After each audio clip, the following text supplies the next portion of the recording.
जय श्री गणेश। नमस्कार, मैं आचार्य संजय द्विवेदी। मेरे समस्त प्रबुद्ध दर्शकों का मेरे चैनल पर हार्दिक स्वागत है। प्रिय दर्शकों, आज मैं तुला राशि का अप्रैल 2025 का मासिक राशिफल लेकर आपके सम्मुख उपस्थित हूं। अप्रैल माह तुला राशि के जातकों के लिए किस प्रकार का फल देने वाला है, इस माह में किन किन भावों की प्रबलता प्राप्त होगी, कितना लाभ आपको प्राप्त हो सकता है, अथवा कहीं पर कोई समस्या या अवरोध है तो उसका क्या निराकरण है, संपूर्ण विश्लेषण मैं पूर्ण तरीके के साथ करने जा रहा हूं। प्रिय दर्शकों, इस राशिफल को आप अपने लग्न तथा राशि दोनों के अनुसार देख सकते हैं। तुला राशि के लिए यदि हम अप्रैल माह में प्रारंभिक स्थिति देखें तो इस प्रकार होगी। यहां पर आपके षष्ठम भाव में 5 ग्रहों का योग बनेगा। यहां पर सूर्य, बुध, शुक्र, राहु के साथ में होंगे। यहां पर शनि का गोचर भी आरंभ हो चुका होगा। इसी प्रकार से आपके अष्टम भाव में गुरुदेव बृहस्पति का गोचर चल रहा होगा। यहाँ पर प्रारंभिक समय में चंद्रमा भी होंगे। आपके भाग्य भाव में मंगल का गोचर चल रहा है, जो मार्गी हो चुके। आपके द्वादश भाव में केतु गोचर कर रहे होंगे।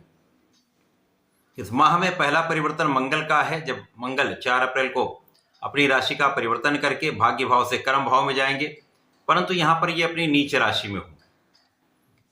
13 अप्रैल को सूर्यदेव का राशि परिवर्तन हो जाएगा। सूर्यदेव षष्ठम भाव से निकलकर सप्तम भाव में अपनी उच्च राशि में प्रवेश कर जाएंगे, जहां पर ये महाबलवान स्थिति में होंगे।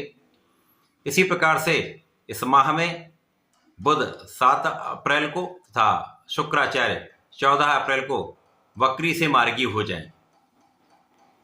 इस माह में जो ग्रहों की स्थितियां प्राप्त हो रही हैं तथा जो ग्रहों के परिवर्तन हैं, उनके अनुसार लग्न के स्वामी शुक्राचार्य, जो अष्टम के भी स्वामी हैं, उनका गोचर षष्ठम भाव में चल रहा है। षष्ठम भाव में शुक्राचार्य वैसे भी बहुत निर्बल नहीं माने जाते हैं। इसके साथ ही साथ यहां पर ये विपरीत राजयोग में होंगे, जिसके कारण निश्चित रूप से बहुत कुछ समस्या यहां पर नहीं होने वाली। और यहां पर ये अपनी उच्च राशि में होंगे, परंतु समस्या का कारण राहु के साथ इनका होना है, जो एक योग बनाता है, जो कहीं ना कहीं समस्याओं को देता है।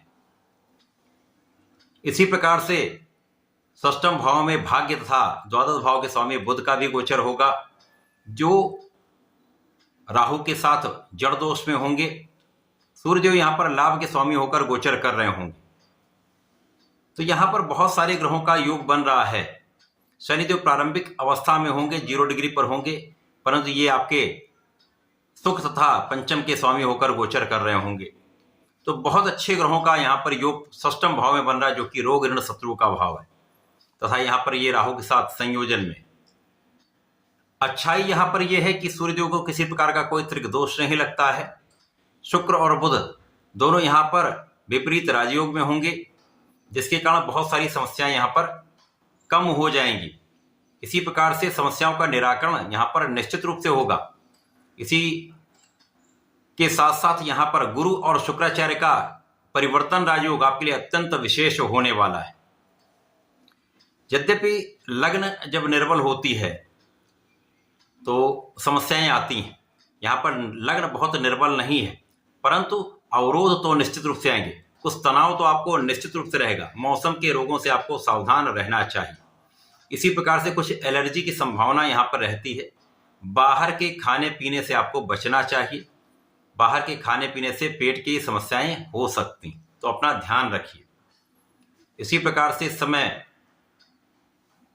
यहां पर कुछ आपको डिगाने का प्रयत्न करने वाले लोग होंगे, पीठ पीछे आलोचना करने वाले लोग होंगे, आपके लिए कार्यक्षेत्र में समस्या उत्पन्न करने वाले लोग होंगे, परंतु कहीं ना कहीं उनका पराभव भी यहां पर होने वाला है, जिसके कारण समस्याएं तो आएंगी, परंतु उसका निराकरण भी होता जाएगा। इस समय आपकी कानूनी समस्याओं का पूर्ण रूप से निराकरण यहां पर संभव है। यद्यपि यहां पर कुछ व्यय आपका बढ़ सकता है, कुछ तनाव आपको हो सकता है, अंततः जीत आपकी हो। इस माह में आपके पढ़ाई का भाव, ज्ञान का भाव कुछ निर्बल अवश्य है, जिसके कारण जो जातक इस समय पढ़ाई कर रहे हैं अथवा परीक्षा देने जा रहे हैं, यहाँ पर पूर्ण आत्मबल के साथ अपना संपूर्ण प्रयास करना चाहिए, क्योंकि यहाँ पर आपके संपूर्ण प्रयास के बाद भी उतना अच्छा परिणाम प्राप्त नहीं होता है। अतः यहाँ पर संपूर्ण परिश्रम लगा दीजिए, पूर्ण प्रयास करिए, तो कहीं ना कहीं से आपके लिए एक अच्छा योग बनेगा। अब यदि हम 1 अप्रैल की स्थिति देखते हैं तो यहाँ पर सूर्यदेव 15 डिग्री पर आ चुके होंगे, जो महाबलवान स्थिति तथा यहाँ पर उच्चाभिलाषी होकर बलवान होंगे, जिसके कारण राहु के साथ इनका ग्रहण दोस्तों यहाँ पर नहीं प्राप्त होगा, जिसके कारण सूर्य का संपूर्ण बल आपको प्राप्त होगा। परंतु यहाँ पर शुक्र और बुध सीधे सीधे राहु के संपर्क में होंगे, जिसके कारण कुछ समस्याएं आएंगी, परंतु सूर्य का बल बुध को भी सपोर्ट करेगा, शुक्र को भी सपोर्ट करेगा, जिसके कारण कुछ समस्याएं यहाँ पर कम हो जाएंगी। इस समय में, इस माह में विपरीत परिस्थितियों में भी आपको कुछ विशेष लाभ मिलेंगे।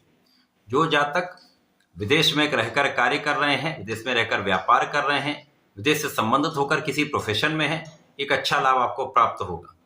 जो जातक विदेश सेवाओं में है उनके लिए अच्छा लाभ है, उनके पद वृद्धि तथा अधिकार में वृद्धि का योग बन रहा है। अब मंगल जब राशि परिवर्तन करके 10वें भाव में जाएंगे तो यहाँ पर ये अपनी नीच राशि में होंगे। अब कार्य क्षेत्र का भाव यहाँ पर प्रभावित होगा, जिसके कारण कार्य क्षेत्र में कुछ उतार चढ़ाव की स्थिति तो निश्चित रूप से बनेगी। यद्यपि यहाँ पर संतुलन की स्थिति हो जाएगी, परंतु समस्याएं कुछ यहाँ पर आने वाली हैं, कुछ विरोधाभासी चीजें होंगी, जिसके कारण आपको तनाव भी होगा, जिसके कारण आपका क्रोध भी बढ़ेगा, जिसके कारण समस्या बढ़ जाती है। परंतु जैसे ही सूर्यदेव का राशि परिवर्तन आपके 7वें भाव में हो जाएगा, सूर्यदेव उच्च राशि में पहुंच जाएंगे, तो आपका मानसिक बल भी यहाँ पर प्रबल हो जाएगा, आपका आत्मबल भी प्रबल हो जाएगा, पिता का संपूर्ण सहयोग मिलेगा, पिता का आशीर्वाद भी आपको प्राप्त होगा, तथा यहाँ पर आपके लाभ में पहले से कई गुना वृद्धि हो जाएगी। अब जब सूर्य जब लग्न को देखते हैं तो लग्न की निर्बलता दूर होगी, शारीरिक स्वास्थ्य जो होगा वह बलवान होगा, आपके सोचें समझने की शक्ति अच्छी हो जाएगी, आपके नेतृत्व का गुण प्रबल हो जाएगा, आपकी कार्य क्षमता में कई गुना वृद्धि हो जाएगी। इसी प्रकार से इस समय आपकी इच्छाओं की पूर्ति का समय है, आपके सोचे हुए कार्य पूर्ण हो सकते हैं, आपके मनवांछित कार्य हो सकते हैं। तो ये समय आपके प्रयासों का है। यदि आप संपूर्ण प्रयास करते रहते हो तो बहुत कुछ चीजें आपके अनुसार होने वाली। यद्यपि कुछ ना कुछ यहाँ पर तनाव होता रहेगा, समस्याओं का समाधान भी होता रहेगा, तो ये माह इसी प्रकार से आगे बढ़ता रहेगा। अब जब बुध और शुक्र दोनों मार्गी हो जाएंगे, अतः इनका गमन 7वें भाव की ओर आरंभ हो जाएगा, तो निश्चित रूप से यहाँ पर राहु के साथ इनकी दूरी बढ़ने लगेगी, क्योंकि राहु हमेशा बैकवर्ड मूवमेंट करते हैं। बाकी सब ग्रह आगे चलेंगे तो इनके बीच का अंतर बढ़ जाएगा। जब इन ग्रहों का राहु के साथ अंतर बढ़ जाएगा तो निश्चित रूप से इस समय में इन ग्रहों का बल बढ़ जाएगा, तथा जैसे जैसे ये माह आगे बढ़ेगा तो शनिदेव बलवान होते जाएंगे, राहु निर्बल होते जाएंगे, राहु मृत अवस्था की ओर इनका प्रस्थान होगा, तथा शनिदेव यहाँ पर बलवान होते आगे बढ़ेंगे। और तुला राशि के अत्यंत कारक शनिदेव का प्रभाव जब यहाँ पर मिलता है तो विशेष योग बन जाते हैं। यहाँ पर आपके शत्रुओं का विनाश होगा, आपकी आयु की, आपके स्वास्थ्य की संपूर्ण सुरक्षा होगी, तथा जो कहीं पर संतान पक्ष कुछ निर्बल हो रहा था अथवा जो ज्ञान के भाव में कुछ निर्बलता आ रही थी वो दूर होगी, क्योंकि शनि को यहाँ पर कार्यकत्व प्राप्त है।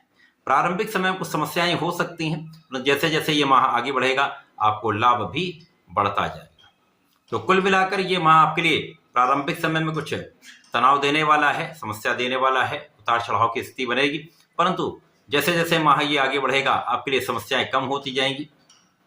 यद्यपि कुछ उतार चढ़ाव अवश्य होंगे, क्योंकि मंगल नीच के होकर आपके 10वें भाव में होंगे, परंतु बाकी ग्रहों का प्रभाव, सूर्य का, गुरु का प्रभाव आपको यहाँ पर बल देने वाला होगा, आपको आपके प्रयासों से सफलता दिलाने वाला होगा। इस पूरे समय में आपको नियमित रूप से भगवान भोलेनाथ पर जलार्चन करना चाहिए। नमः शिवाय पंचाक्षर मंत्र का कम से कम 108 बार जप अवश्य करना चाहिए।